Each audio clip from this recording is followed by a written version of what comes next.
Hi folks, my name is Adam and I like to make tiny, nerdy... Wait a minute.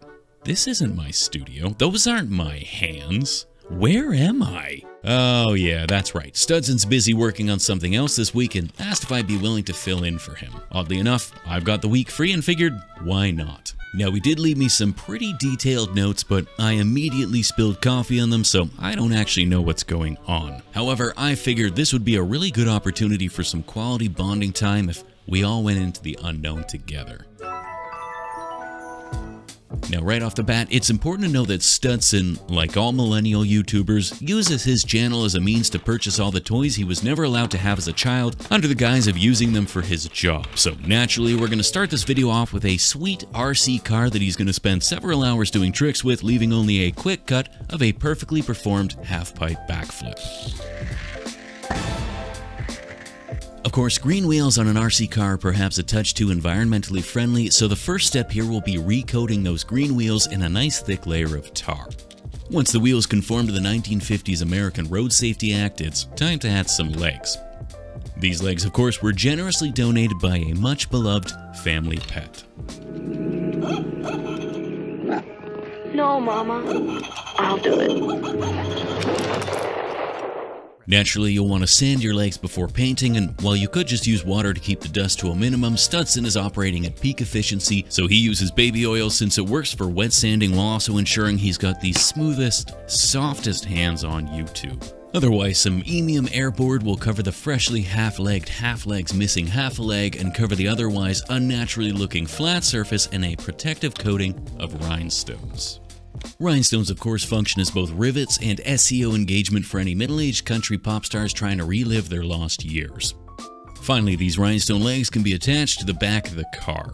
Then we can all take a confused moment to admire the work before snapping the legs off and cutting them even shorter. After all, a car with legs is one thing, but a car with long legs? In this economy? Ridiculous. Otherwise, these new shorter, faster legs can be reattached before moving on to adding some hands. Before that though, let's spin over to the closet so Studson can show you this sweet robot. Now I know it's unrelated to the video, but as previously established, if he doesn't show it on camera, he can't write the purchase off as tax deductible. Whoops. Well, I mean, I guess these arms are a bit more tar-tired RC car with legs coming out the back appropriate, so they'll have to do. They do, however, have a couple holes that need filling, so out comes a pot of dollar store spackle, which is nice and spongy and should fill those holes in perfectly. Well, maybe not perfectly, as he'll need to brush the excess away. Of course, not one to miss an opportunity to moisturize, he's gonna use his little cup of always available baby oil. With that though, these hands are soft and supple and ready to be glued onto the car. A little blob of hot glue not only connects the hands to the wheels, but fills the gap nicely, and any excess that squirts out the side is just ugly welding seams.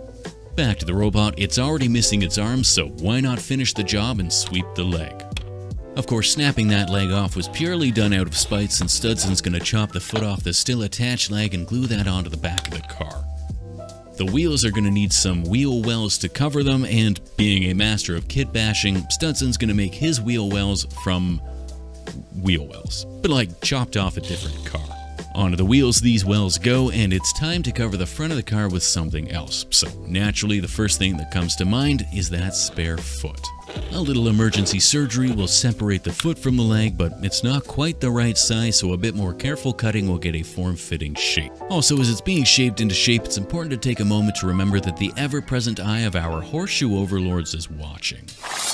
This freshly shaped horseshoe-shaped shape can get pressed into place on the front of the car, which means it's time to add a steering wheel. Fortunately, Studson has a definitely not LEGO branded steering wheel that can be cut to size and fit into the horseshoe-shaped gap on the bottom of the foot.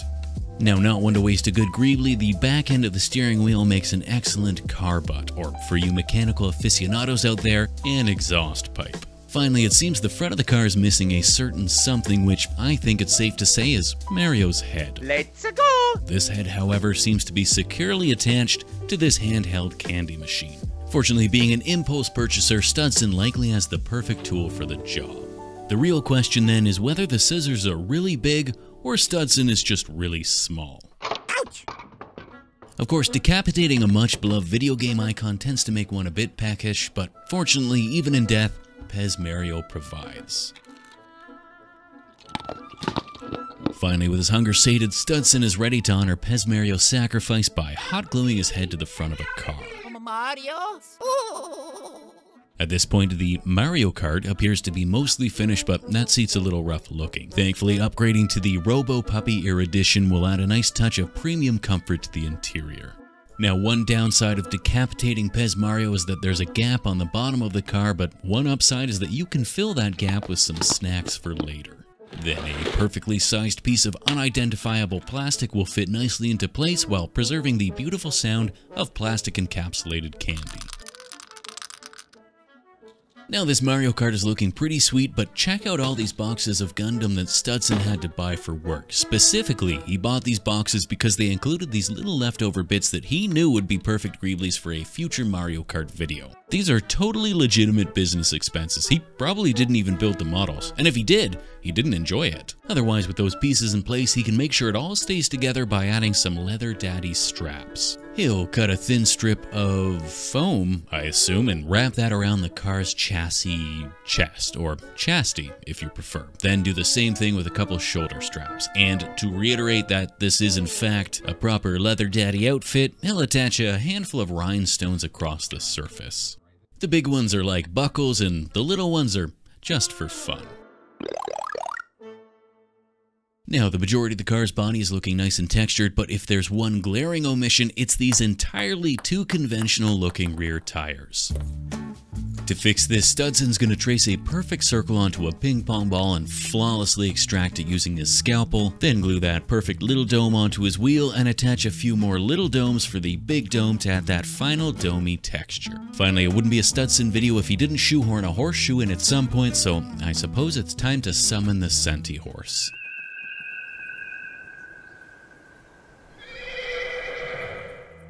Now, did you know that this exact clip of Studson taking a horseshoe from his storage bin is reused in every one of his videos? It's true, he doesn't even refilm it, and if you don't believe me, you should go back and rewatch every single one of his videos. Otherwise, the Mario Kart appears to be all but finished, which means it's time to select the driver.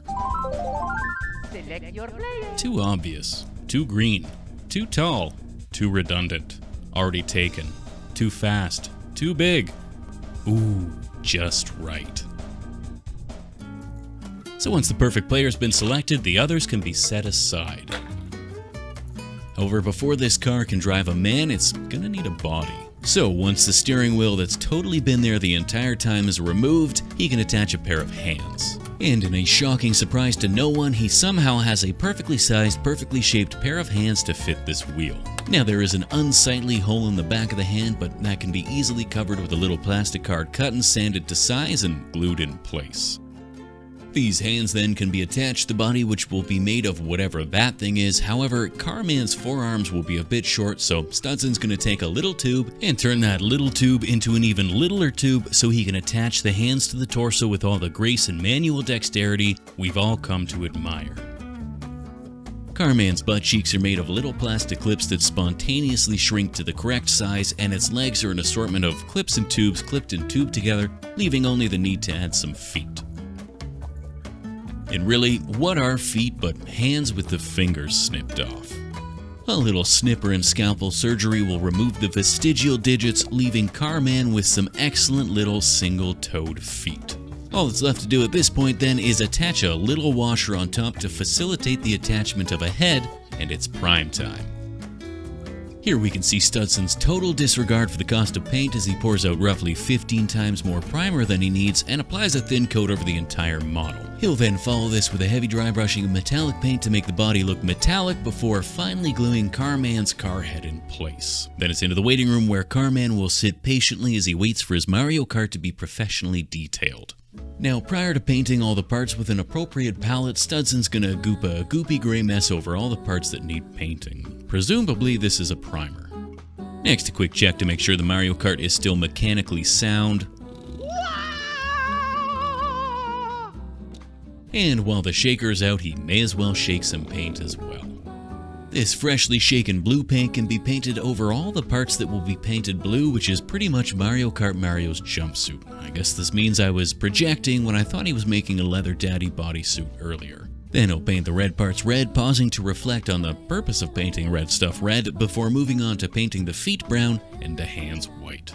Once he'd washed his brush and put the red paint away, he remembered he had to paint the underside of the car. With that done though, he can wash his brush and put the red away while he paints the chin, before bringing the red back out to paint the rims red and the rims white. And last but not least, the unfortunately placed tailpipe is going to need a Mario-appropriate green base coating. With the base colors in place, Studson can add the detailing, starting with some white highlights on the steering column and plenty of scratch marks on the underside of the cart where it's rubbed against the track. The Leather Daddy rivets get a bit of metal and the buckles get some yellow before the top side of the cart can get some strategically placed metallic dry brushing to add that last bit of wear and tear. With that though, the Carman's Mario Kart is finished and he's ready to be fit into the driver's seat, and I'm confident saying this is one of the top 3 cars driving a Mario Kart I've ever seen. Otherwise, it's time to go.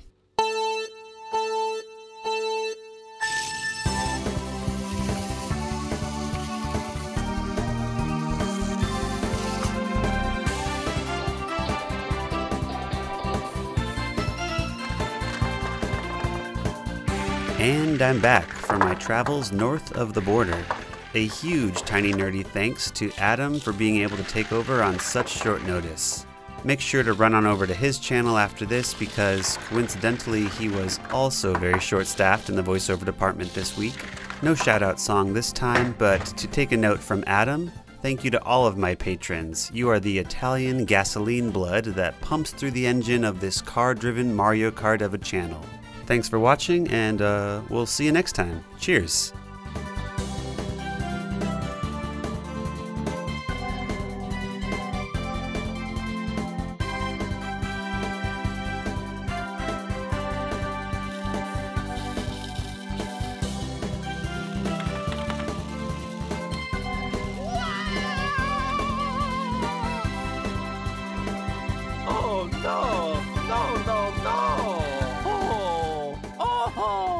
Bye-bye.